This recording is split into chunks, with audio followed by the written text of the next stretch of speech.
Dahil mahirap nang patayin ang cancer kapag kumalat na, dapat maaga pa lang, maagapan na natin. Diyan papasok ang kahalagahan ng cancer screening. Breast, colon, cervix, lungs at prostate cancer, meron tayong test para dyan. Lalo na kung nasa edad ka na o may history ka sa pamilya. Gawin mo ring habit ang regular na check-up. Minsan, kahit wala kang nararamdaman, may nag-uumpisa na palang tumor sa katawan mo. Siyempre, malaking tulong rin ang lifestyle changes.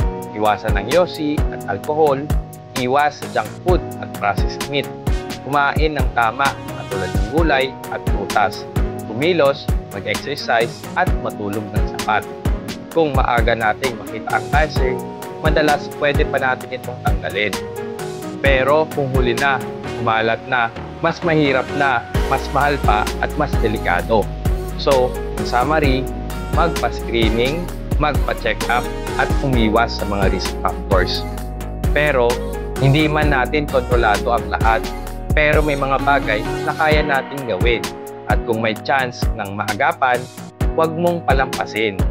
Bagamat mahirap man patayin ang cancer, pero hindi ibig sabihin wala na tayong magagawa. Sa tamang kaalaman, sa tamang screening, at sa tamang timing, mas malaki ang chance nating manalo. Huwag tayong matakot sa salitang cancer. Mas nakakatakot kapag tayo ay nahuli.